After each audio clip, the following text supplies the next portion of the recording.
primetime potent, keep it entertaining. You already knowin', outworking everybody and he don't ever quit. Talking about plenty comics like Graveyard Shift, Sea Dogs, Viking Wolf, U.S. Assassin, doing just what he loves. This is his passion. Bring more value to your dollar. No, I'm not frontin'. That's how just a writer became a moral compass. This is primetime potent. This is primetime potent. Let's go.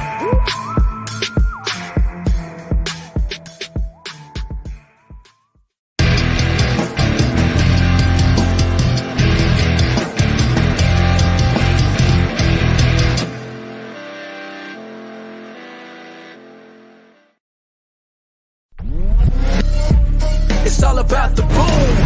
TMC, baby. It's all about the boom. Cowboy Phil, baby. Hit him with the body slam, elbow drop. TMC, Cowboy Phil, laid pot guys. What you see in the ring are two monsters. Energy of a king and of a rock star. Yeah, drop kick, probably make your heart stop. You ain't ready, super scary, and they staying on top. Hit a ding ding, better watch yourself. It's TMC and Cowboy Phil. Late pot guys, yeah, they the real deal. It's TMC and Cowboy Phil. 2 times a week, you can't compete. They body slam you down, now you taste the beat. The champions, they legendary, nobody like them. Coming for the belt, yeah, they coming for the title. Hey, it's all about the boom. TMC, baby. TMC, yeah. It's all about the boom. Cowboy Phil, baby. Let's go. Cowboy Phil, baby.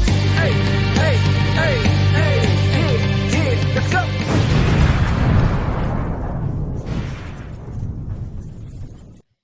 Yo, what's going on? Happy Sunday. It's your CGWF World Champion. The moral compass, Mark Polton. And with me, the return of Cowboy Phil. What's up, Cowboy Phil? Not much. Glad to be back. Been a long hiatus, but getting better. I'm here. And you know what? For as bad as I was feeling this week, it's not nearly as bad as the week as AEW has had. We're gonna talk all about AEW. For those wondering at home, my camera is off because right before we went live, I got a bloody nose. I've been getting a lot of them lately. I've been sick. Nostrils were all dried out, so I'm saving you guys the sight of me with some tissues jammed up my nostrils. The show must go on, Phil. Hey, if you're the champion, man, you walk the walk. I mean, we know you always talk the talk at least twice a week here on the Pod God. Well, at least once a week here on the Pod Gods, but on multiple appearances on the Primetime Polton stream. So you walk the walk when you talk the talk. Yeah, so you were gone for a while. You missed some things. Like I said at the opening of the show, I am your unified, undisputed CGWF World Champion, a Breaking Rad Champion, and Primetime Champion. I went into the Elimination Chamber, Phil, against 5 other people, and I was the last man standing. And if that wasn't enough, after my victory, my celebration was ruined by that no-good death metal hero. I call him Hot Topic Luke.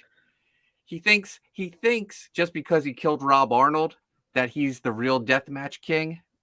So he challenged me to the ultimate deathmatch. He bit off a little more than he could chew, but I'll give him credit. He turned the deathmatch ministry. He turned my zombies against me, Phil. But I had an ace up my sleeve because the Primetime 6 are back. Hell yeah. Yep. The all-new Primetime 6. OC Steve, Leandro, Cowboy Phil, Mike McMahon, Sean Aaron. And you know what? I'm going to say it. Chris Graves, he's part of the Primetime 6 because it's Primetime Polton and the Primetime 6. That's right. Oh, Well Read Comics is here. What's going on, Well Read? Thanks for joining us. Eddie Winkler, the original main event misfit, is in the house. What's up, Eddie? Thanks for joining us. So, Phil, before we get into the wrestling talk, you know what we do here. Gotta pay the bills. Gotta pay the bills. Loose Threads launched this Friday. John Malin had me on his channel from 10 p.m. to 3 a.m., Phil. I stayed up. Remember, you're walking the walk, You got all the belts. You got to do it. Yeah. Yep. Champion schedule. I even brought the Fragtober sketch championship with me that I took from John Malin. He's still salty about that, but he was kind enough to let me launch Loose Threads on his channel. Doing well. We're currently the number 2 trending book on Indiegogo behind Fiendish, which is just killing it right now. But we're past 7,000. At 10,000, we unlock our first stretch goal, which is a trading card. Let's go through the campaign, Phil. Let's play the trailer.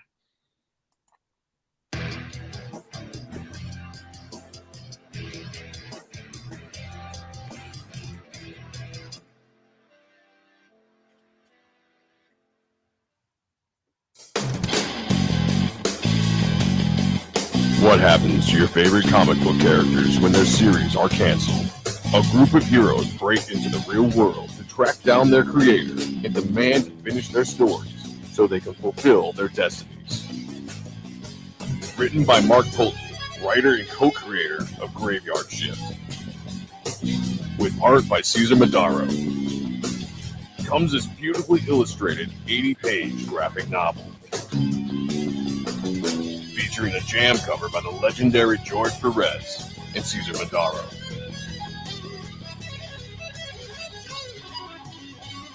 Loose Threads. Back it. Only on Indiegogo.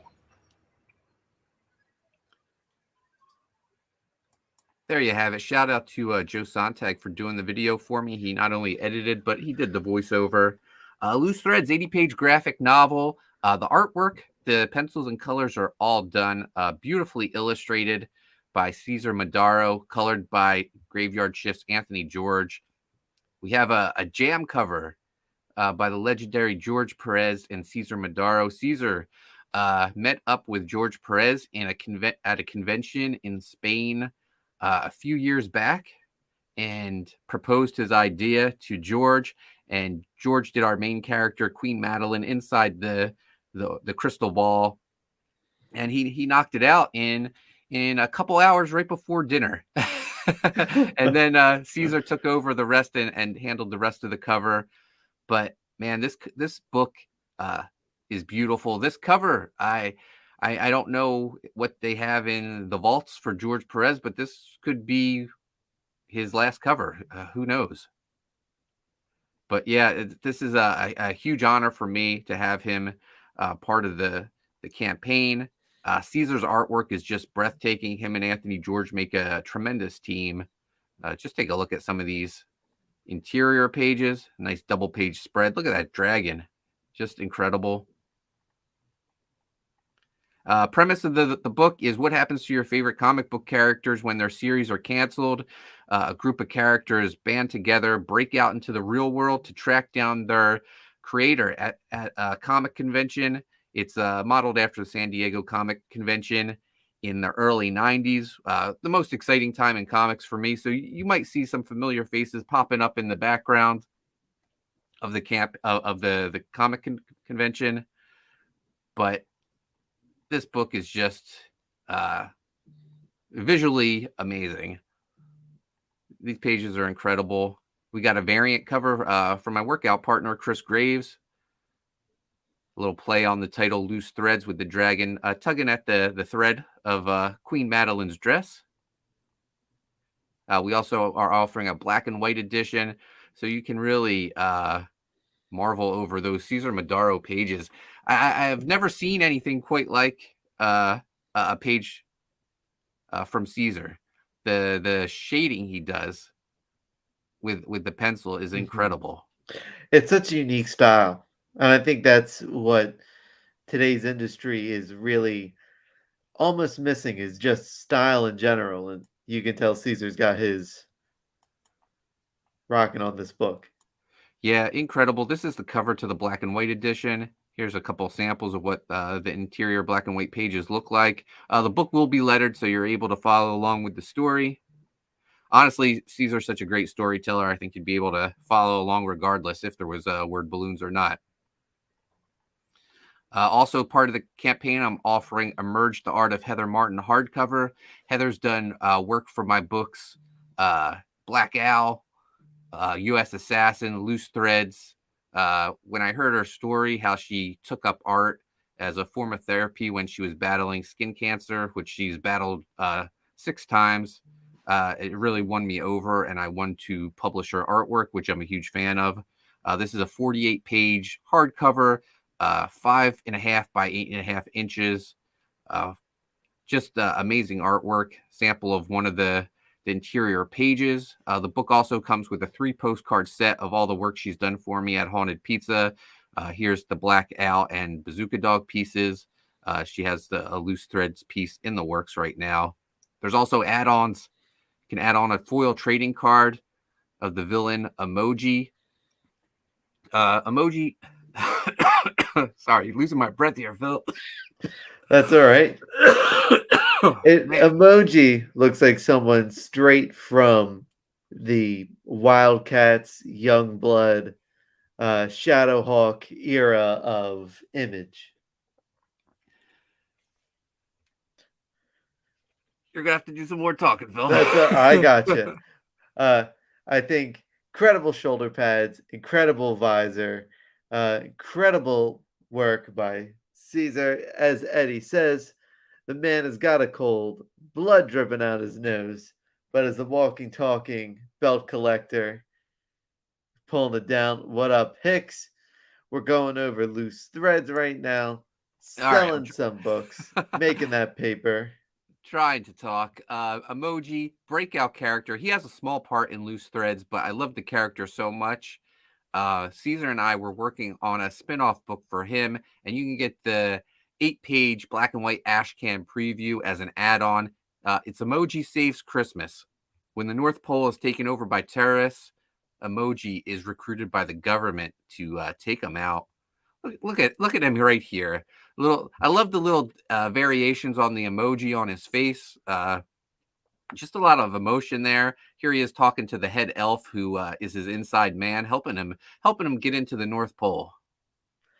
You know what's so great about Emoji as a character is he's just so visually appealing. Because how many times have we seen characters with masks not been able to emote? Almost very rarely do we get the Deadpool sort of mouth scream in there, or the Spider-Man bug eye change. This just is a real fun, more practical way to see it. And my plan for this, when Emoji Saves Christmas is finished and ready to go to print, I want to do old school treasury size. I'd love to do like Marvel used to do those treasury books for Christmas. Mm-hmm. I want to do one. No, I think it's a great idea. I might rethink it though when it comes to shipping. If shipping keeps going up, I might I might save it to a normal size book. We'll see.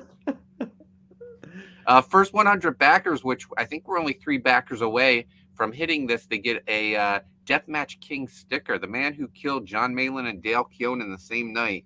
You get a sticker drawn by 6 a.m. Comics. And then first stretch goal unlocks at $10,000. They get this Queen Madeline trading card drawn by Cesar Madaro with colors by Anthony George. Like I said, the artwork for this is incredible. All 80 pages have been drawn and colored. This book will be a quick turnaround, no doubt. I put down February 2023 as when I hope to fulfill, but I'm pretty sure I'm going to beat that. That's awesome. Hicksville says, Mark needs to stop eating muffins during these things. I'm pulling a CM Punk. Visit my favorite bakery. They're not open on Mondays or Tuesdays, but they're great regardless. All right. I'm going to drop the Loose Threads link in the chat. If you haven't backed, please consider. If not, just please share the link. All right, Cowboy Phil. Lots going on in AEW. It was a month ago, I guess. And then the talk of wrestling was Vince McMahon stepping down from WWE. And at the time, there was really no rumblings of what anything was wrong in AEW.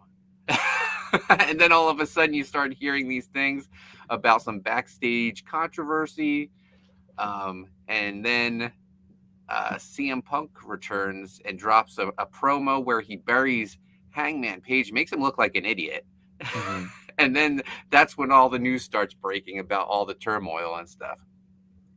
And it just carried over eventually into the main event, in which Punk unified the titles after beating Moxley, all for him to have the most talked about post TV event scrum in the history of wrestling, dropping another pipe bomb, but this time it was no work.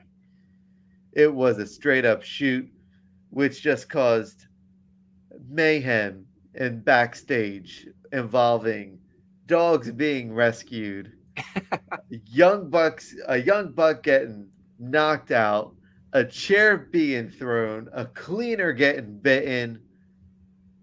What the hell has happened to AEW?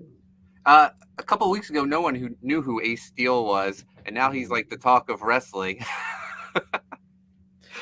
CM Punk's trainer, he showed up on TV to pick up the open contract from Moxley, and then he gave CM Punk a pep talk, and then he throws a chair at Nick Jackson, knocks him out. He bites Kenny Omega, and it's not only with these guys. Eddie Kingston was suspended recently for pie facing Sammy Guevara. Eddie Kingston needs to grow thicker skin because Sammy Guevara referred to him as fat in a promo. In a promo that didn't air because Eddie Kingston's feelings were hurt. And we also have Thunder Rosa. Yes. Yeah, Britt Baker. We have Malachi Black, who has a called a constrictive release right now. Yeah. He's basically can't work for a non-compete clause in his release, so about 90 days before he shows back up on WWE television as Aleister Black in the main event, probably on Raw, because Triple H is actually signing the guys back that Vince cut and actually putting him in the roles they're supposed to be in. Man, Malachi Black, what a dropped ball. Yes. It just shows you Tony Khan loves his new toys, and once the newest toy comes in, you're forgotten about. Yeah. Where do we even begin with the House of Black falling out of this? Yeah. Buddy Matthews is once again going to be caught in the shuffle. We're probably never going to see Brody King again. He'll probably be moved back to ROH. Oh, man. Meanwhile, every division you have is falling apart. It's unbelievable right now. See, Steve and I had a solution to fix House of Black. Yes, go ahead. Miro Black. And they absorb the Dark Order as well. And Lana is revealed as Lana Black, and she's the true leader of the House of Black. I see Lana and Rusev appearing together in WWE before I see Lana ever appearing on AEW television. I think we'll get Rusev back before we get Lana on AEW. Yeah. Yeah, do you think Miro's the next to ask for his release? Miro's has already asked for his release. Let's face it at this point. This was the worst thing. This scandal is the WWE scandal is the worst thing to ever happen to AEW, because it let Tony Khan rest on his laurels.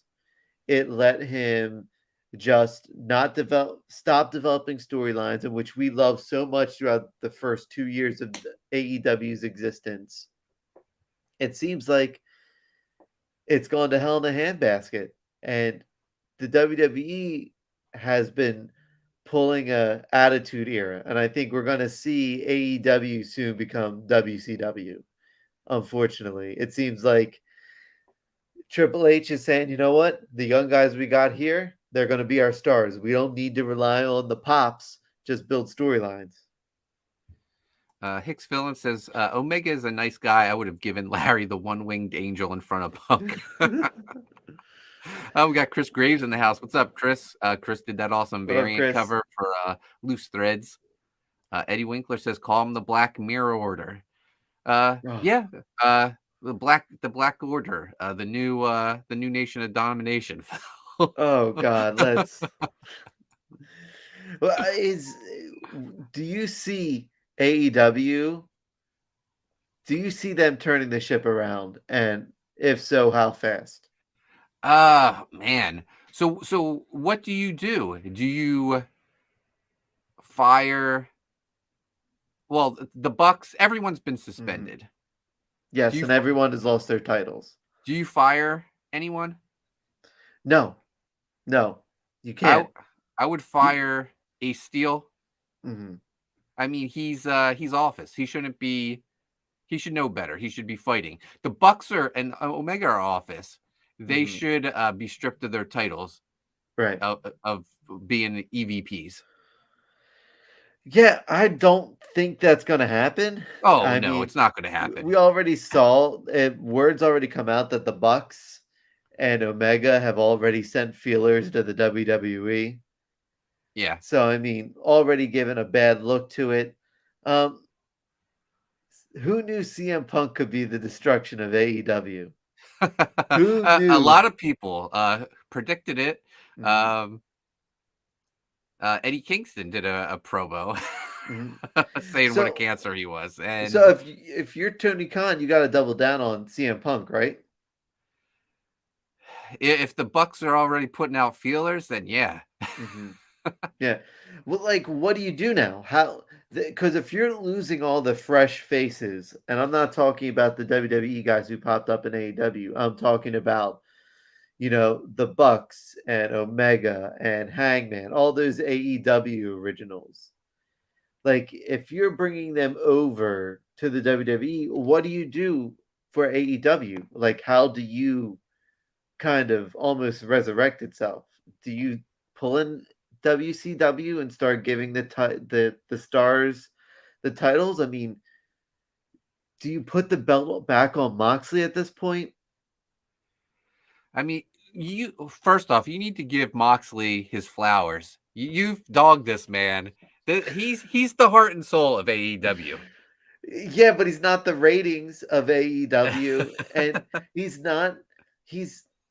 he was the weakest member of the Shield. His ratings prove it. I mean, Seth Rollins' stock is getting higher and higher. Roman Reigns is the most entertaining wrestler on the planet right now. He is just good at everything he does. He's in the best storyline going right now. It just interweaves through everything SmackDown, sometimes pops up on Raw. He's in the best storyline going on. And then you got Dean Ambrose, who could never reach those heights. And I don't think Moxley's the answer for AEW, but again, he's almost the Punk of this time, because they have to kind of hitch their wagon to him. Who wins the tournament? Moxley again. You don't think Danielson wins? Jericho stops him? The only way, I mean, if Jericho wins, if the Appreciation Society causes Jericho to win, and then he goes to beat Moxley, I think your best way to get AEW back on top is to have a Jericho win the title again and have Jericho tell Danielson he can't win the big one. Sort of play that storyline that you are a B+ player. Look what happened when you got the championship. You had to retire, and then you came back and you had to tag team with the daddy's son to try to make it back, and you could never reach those heights, and so you had to come here. Almost to just dog them to no end. and that be his WrestleMania moment. Because plus maybe Jericho beats Danielson and you get the MJF Jericho storyline again. It just makes sense to have Jericho, your most entertaining character on the show, be your champion. And Phil, you're forgetting the most important thing. It's his locker room. He said it. Yes, it is. I mean, you got to give it to Jericho, right? He's the only stabilizing force they have right now, for better, for worse. Yeah, no, I wouldn't mind seeing another title run for Jericho. I think the word was Moxley was going on vacation and he got called back for this tournament. So I would see him losing the tournament and taking his short vacation. Yeah, I agree. It's just that because I think Jericho would be the champion that would give the belt to MJF. I think Jericho would be the champion to drop it to Darby Allin. I think Jericho would be the champion who would give the belt to Orange. I think he's the right guy to really say, you know what? We bank so much on the elite that we sort of put everyone to the wayside over the last year and a half, when we forgot who we were from the beginning. And that was having Private Party win. That was having Best Friends win. That was having all your guys that no one knew become stars. Hicksville says, make it Sting Black a rare heel turn for the Icon. Put him in the House of Black. Just switch the makeup up. Yeah, there you go. Or have him do black and purple makeup. Have him take over the Dark Order. Oh, that'd be perfect. Eddie Winkler, AEW has gotten too big too fast, but I still love it. Eddie says they can do it. They can turn it around. The tournament just has to be good. Good way to slow things down a bit story-wise. Ace needs to be cut from TV, but not the company. And Hicksville says Danielson should have been pushed better by AEW from day one. The Yes movement was huge. Honestly, Hangman was unfortunately at the wrong place at the wrong time. Hangman's character has been destroyed by all this. Right. Hangman himself, I mean, let's bring it back from day one when he took time off just because he needed to have time off. Yeah. And he was the hottest character on the shows. And we were all like, if he's champion, Adam Cole came out, and we all wanted to see Adam Cole be champion. We wanted so many of the new guys to be champion. Danielson should have been champion when he came out.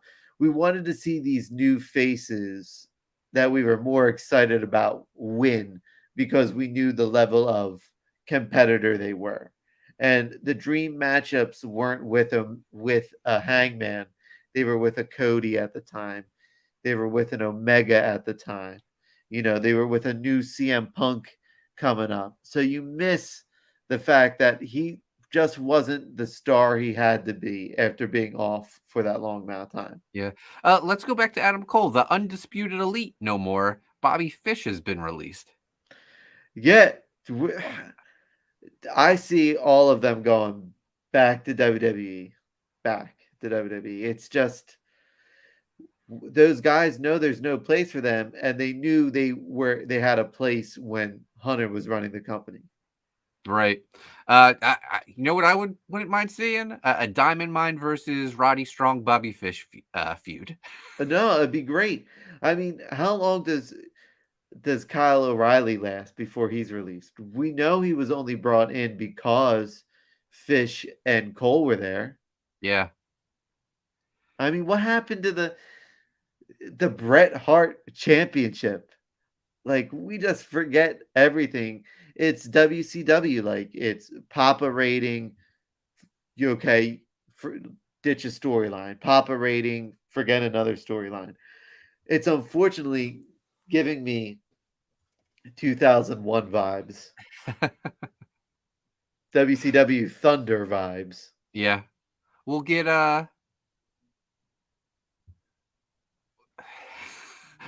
what can they remake already? Give us a new version of the Elite with the Good Brothers, What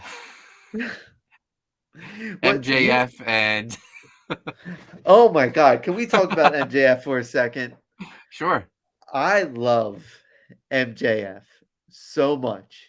He's the best mic guy they have. Best in the company, best in professional wrestling right now. But with what's going on, doesn't it sound like his WWE talk is now true? It's not supposed to be the insult. It actually sounds like the promised land now. Almost like we're going to see MJF Miz, promo battles, and I'm here for it. Yeah, I'm here for it too. One thing I did like was his return was completely overshadowed by the Punk media scrum, just like Wardlow's big victory over MJF was overshadowed by MJF's actions when he walked out. Yeah. Is there anyone that's been hurt more by this than Wardlow? Adam Page. I mean, yeah, but at least Wardlow was showing you something. Yeah, yeah, Wardlow he's still a champion. He still looks strong. That poor Adam promo. Page just looks like a buffoon. Where does he go? He's got to take a heel turn, right? When Omega and the Bucks come back, are they heels from suspension? No, because I would say he would just join them and make the Elite heels. I feel like they're going to be faces. How can they not be faces when they come back? Yeah. How can they not?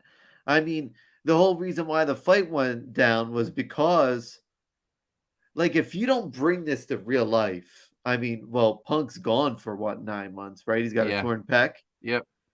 So if you don't bring the Elite back, you know what you got to do, Tony? Here we go. Ready? All those WWE guys you signed, you gotta beat them down and release them. You gotta have the Elite come back and say AEW first, and you punk out Miro, you cut him, right? You punk out, you bring Black back, you punk him out. You say, all right, you forget about your release. Even Evan Bourne, have him come back and be like, bam, you're out too, buddy. Right? Just take your WWE guys, your Buddy Matthews, boom, beat him down, release him. And that's how you have it. You have him clearing people who aren't AEW originals. Then shouldn't you just put the belt on an AEW original like Darby Allin or Sammy Guevara? It's still not their time. I don't think it's ever going to be Darby's time. To be honest, I don't think if Orange is never going to be champion, then Darby can never be champion. Yeah, in my opinion. And if you fail to keep pulling the trigger on Orange, then I don't think you can ever pull on Darby. He's lost way too much. Too much. All right, let's dive into this past week's Dynamite. Comes off the heels of the media scrum and the pay-per-view. Kicks off with Tony announcing that the titles have been stripped from the Bucks and Omega as well as Punk, and we're having a tournament to have new winners. Then MJF's music hits. And he comes out to a big babyface reaction. He hugs Taz. He's wearing a Buffalo Bills jersey. He's playing it up to the crowd. He gives a babyface promo. And then Moxley comes out and tells him to knock it off, that he can see through him. And then MJF flips and goes back to heel. What do you think of this promo? You have to make MJF the face, don't you? He is the face with the fans. I mean, but you can't have him flip, right? Yeah. You can't. it still didn't work. It was such a poor. You got to ride it until. What did Jericho say in the media scrum about MJF? Did you hear it? Oh no, I don't remember. He said he'd be the biggest baby face. And Tony Khan needs to hand it over to Jericho for booking decisions. I think Jericho comes out as one of the strongest people from all of this. Like he's like the guy Tony can rely on. Mm-hmm. Him, Moxley are like the guys he can rely on. Apparently, Tony Schiavone has become Tony Khan's right-hand man after this, because Tony Schiavone's been through all this with WCW. Right. I mean, it just feels like Jericho can right the ship, doesn't it? Yeah. It always feels like that way. Remember when The Rock and Austin were getting ready to go? Like, he was the undisputed champion for that transitional period, and he just kept the company going. And then when he left and it was starting to waver again, him and Shawn Michaels put on a feud that resurrects Shawn Michaels' career. I don't think Shawn Michaels becomes Mr. WrestleMania again and has those greatest matches of all time against The Undertaker during his retirement years if it weren't for Jericho and him resurrecting his career, and then Jericho getting Cena over. Like, he just seems like the guy that is like, all right, if we need a drastic change, he's going to be the guy up at the top. And I think he could be the one to do it. Yeah. They're saying Lionheart has never looked better, Phil. Mm-hmm. We got Mr. Von Stoogle in the chat. Is the champ in hiding? The champ had a bloody nose for the first half of the show. I finally checked myself in my phone, and I looked okay. You're like, all right. Oh, good. Hicksville and Jade knows what Tony Schiavone needs to do. Tony needs to cut the shit. That's what Jade would say. Oh, the intentional bleeping of the word, the word shit just broke my heart as a fan. Well, they need to watch their language. Even Jericho told the locker room, you got to knock it off. Jericho's become the de facto leader. Yeah, he said it's his locker room. No one's going to take it from him. No. So he's got to. Do you think this is the turn? Do you think the reason why they turned MJF heel was to start turning Jericho face? I don't know. I don't think so. It just seems like it has to happen that way. Yeah. If things are true to life, then yes, Jericho is the baby face of the company, and MJF is the heel, because MJF just wants a bargaining chip to go to WWE. Like, why don't they just say this is our story? Right. Why exactly? Why don't they just lean into it? This is what we talked about. When you cater to the hardcore wrestling fans, you gotta cater all the way.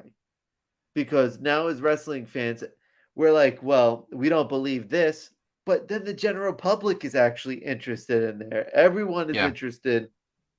I've had lapsed wrestling fans tell me like, oh, what's up with the new company like exploding right now?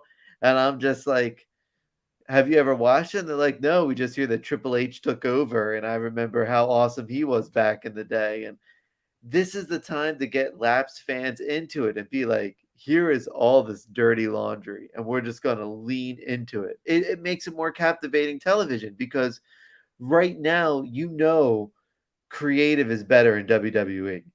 It just is by far and away. Yep. So we kick off Dynamite after the MJF promo with we get new trios champions. Death Triangle takes on Best Friends for the titles. Dark Order, they were the other team in the finals, but because of injuries, they're not there. At least they explained why Dark Order wasn't in the match. Yes. But Death Triangle takes off on Best Friends. I think the right decision was made. Death Triangle, who the Lucha Bros have been booked poorly, I think, since the beginning of AEW. They finally win some gold, and now Pac is a double champ. He's one less belt than me. I'm the champ. To me, this is just another missed opportunity for Orange Cassidy. Yeah, just another. Orange is never going to win. Orange's partners aren't the best. Trent is awesome. Chuck Taylor's the anchor that weighs best friends down. Chuck didn't want Wheeler Yuta in Best Friends, or no, Trent didn't want Wheeler Yuta. Trent should have wanted Chuck out and kept Wheeler Yuta. It just feels so weird. Like I'm over Best Friends, Phil. Do they break up? Best Friends break up, or are they just gonna almost be like too cool and fade away? I think Chuck Taylor quietly gets released, and Trent is a solo. I hope so. Sorry, Chuck. So Death Triangle wins the gold. I'm so happy for. I forgot his name. I can't. You're so happy for him. Who? Pac? Not Pac. Alex Abrahantes, because he gets more. Alex. How'd I knew it was Alex? Because I've been marking for Alex ever since he was paired up with Penta. But I can never remember his name. He's gonna be a terrible fan. At least he'll have the most entertaining promos. Yep. Next up, we got our women's interim champion Toni Storm taking on Penelope Ford in an eliminator match. If Penelope Ford wins in this non-title, basically it's a non-title match, then she gets a title shot.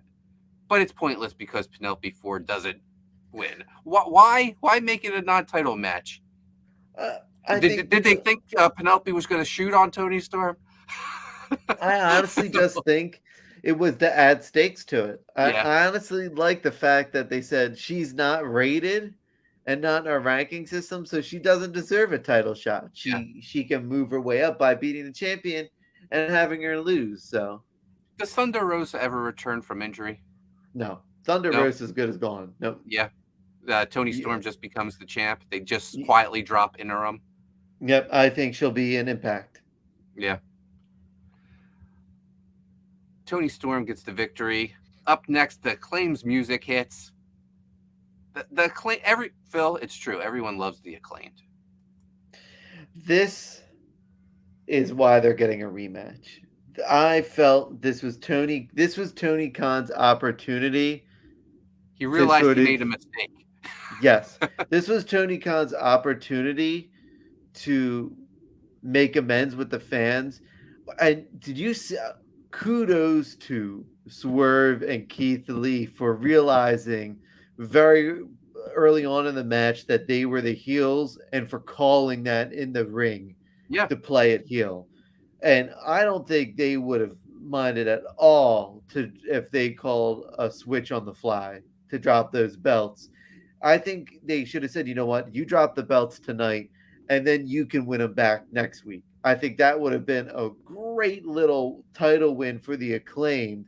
Get a moment, realize it's not their time yet, but they had the potential to be brought back and they missed it, and now it's going to feel forced. It's all about knowing your audience. I mean, and I'm going to say it till I'm blue in the face, Triple H made that happen. He's giving back faith to the audience and saying, come with me, I got you guys. And this was Tony Khan's missed opportunity to do it. Did you see Swerve and Keith Lee in the media scrum? They almost seemed annoyed that people were asking Tony if he thought about doing an audible and making the Acclaimed the champs during the match because they were so over. Unless they're really good in character heels now. I honestly think it was. Yeah. I think because they understand. Well, I think it's this. I think it's they know. I don't think it was in character. Let me rephrase that. I think I think because that they know that they're going to lose the titles next week, they're Yeah. already like, well, of course, right? It should have. I think they would have been felt a lot better had they lost it this week and got it back next week, and I think that would have kept all four men involved happy and given the fans a moment. Yeah, so the claims were interrupted by Swerve, Mhm. and you get the announcement that you're going to get the Acclaimed versus Swerve and Keith Lee at the Arthur Ashe show. Next up, TNT World Champ Wardlow versus Tony Nese. A squash match for Wardlow. Makes short work of Tony Nese powerbombing him like 4 or 5 times. Wardlow then cuts a promo. It's Wardlow's world, Phil. No, They've been not buying it? trying to sell this gimmick, but it's so off and on. If you booked him like the champ that he is, you wouldn't have had to make him cut that promo. Yeah. And it's like a head coach to a football team. Here in the Philadelphia area, they'll go dog mentality, dog mentality. Well, when you're trying to force something on us and it's not working, you just got to stop and let the guy be the guy who he is. So we'll see. Fans still love him. Mm. Next up, AEW World Heavyweight Championship Tournament match. Bryan Danielson versus Hangman Page. Danielson gets the victory, man. Hangman just can't catch a break. This is not his time. Yeah. It just isn't. This has got to be the start of a heel turn for Page. They got to figure out something to do with him and fast. Because they're ruining a great character. Yeah. Yeah. What heel? Is that your solution? You got to. Does he have it in him? That's where you got to go. You got to make him take a beer from a fan and dump it on his head. You gotta make him wear all white and make him. You gotta JBL him is what you gotta do. You gotta put him in all white. You gotta make him think he's better than everybody. You gotta make him like a Dallas Cowboy fan, even though we haven't won anything in 20 plus nearly 30 years. We still think we're the best. That's what you got to do with Hangman. You got to put him in the white. You got to give him a Stetson, give him a man bun. Just make him over to be the most arrogant millennial. Right now, he's the anxious millennial cowboy. He should be the arrogant millennial cowboy. I'd love to see it. Main event time. Wheeler Yuta defends the Ring of Honor Pure Championship against Daniel Garcia. Chris Jericho told Daniel Garcia he had to win the belt on his own. He wasn't going to have help from Jericho Appreciation Society because Garcia didn't help come out to celebrate his victory over Bryan Danielson. This was a great match. Daniel Garcia gets the victory. But then Bryan Danielson comes out and puts the belt around Daniel Garcia as Jericho comes out, and Jericho is so disappointed and hurt. I don't know why AEW always does this. They put the hottest act in the semifinal of a tournament and not in the final. Why do we want to see Jericho and Danielson right before the finale when this could be building up to the finale? This is where they almost overthink everything. Yeah, it's weird because I feel like this tournament, either Danielson or Jericho are the guys who have to win it. So why not just have them meet in the finals? Right. And that way you keep the suspense. And if you have Moxley... And if that was the case, Garcia would turn on Danielson and Jericho would win. Got it. It writes itself. Imagine Moxley reading a promo, giving the most heartfelt, I've come back from rehab and I became champion. I've bled all over the arena. I've become champion. What up, OC Steve? He's done this for the company, and he's got to do it again. and he loses the Jericho, and he's just so tired and beat, and that's how you write him off, right? He sits in the ring, he shrugs his head, right? He almost gives a nod, a thank you, a bow, almost a curtain call, and you think, oh my God, Moxley doesn't have it in him anymore. And then you make him forget Jericho beats Danielson because Daniel Garcia comes in, and then Moxley comes back and he's bigger than ever because he has to beat Jericho once again. It seems like he always has to beat Jericho at one point in his career. And you messed all that up with having it in the semifinal. Yeah. Do you think Garcia is going to help Jericho beat him in the semifinals? Yeah. Because then you're going to have before Jericho and Danielson have their feud, you can have Daniel Garcia and Danielson feud to the point where Danielson has to beat Garcia in order to get a chance at Jericho. So it extends the feud out a little bit longer and just writes itself. Yeah. All right. You have me believing Jericho is going to be our next champion. And Jericho, I bet, has convinced Tony Khan that he needs to be the next champion. I think both of us have worked ourselves into a shoot with becoming champion. OC Steve says 2024 Raw is elite. Bucks and Kenny will be must-see Monday night. Oh, man. Are we all Does then Cody ask for his release and he goes back to the company he built?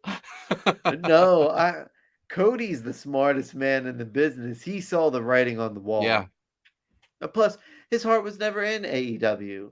It just wasn't. It was always in WWE. It was always from the moment he was released to make his way to be a superstar there. Yeah. So that will do it for this week's Dynamite. I thought it was a pretty good episode considering all the drama, all the people that weren't on the show. Mm-hmm. Yeah. I think Tony Khan did a good job. Yeah, I think just further lean into it. Just further keep saying, you know what, more backstage developments on Wednesday night. An announcement from Tony Khan, right? Get fans to tune in at the beginning of every show. Hit them with a match. Say Tony Khan's announcement coming right up. But stay tuned for the World Championship tournament. Just keep leaning into it. And I think that's the only way you can bring yourself out of this heap is just acknowledge it. OC Steve says Cody future booker for NXT 4.0. Oh, wouldn't it be hilarious if Brandy and Cody become the next Triple H and Stephanie? Like after all that throne breaking with the sledgehammer. Yeah. All right. Before we go, I just want to remind people Loose Threads is currently live on Indiegogo. We just passed $7,000 earlier today. At $10,000, every backer gets a Queen Madeline trading card. Featured tier is the fan pack at $100. You get the George Perez, Cesar Madaro jam cover, the Chris Graves variant cover. Let's show that off. Chris was in the chat earlier. Chris Graves jam cover, the black and white edition, and then the Art of Heather Martin hardcover book. 4 books for $100. If you signed up for the mailing list, I already sent out an email. I'm going to send out another one. It's a link to a discounted fan pack. $80, 4 books for $80. Best deal going around right now. And all the books are available individually for $25. There's also add-ons, the emoji trading card, the emoji ash can, as well as the other Haunted Pizza retailer exclusive covers from Rivals and Tyler Kirkham's Final Boss. Cowboy Phil, it is great to have you back for La Pod Gods. Great to be back. I'm looking forward to returning to another episode on Wednesday. All right, guys, I'm going to drop the link for Loose Threads one more time. Phil, where can people find you at? Find me on Instagram and Twitter at AnimatedPhil. Give me a few more weeks and my Twitter will be back open. You guys can find me on Twitter and Instagram at Coney Waves. Make sure you subscribe to Primetime Polton. Hit the notifications. And we'll see you guys. I think they might see us again this week, Phil. Oh, definitely. All right, guys. Thanks for watching.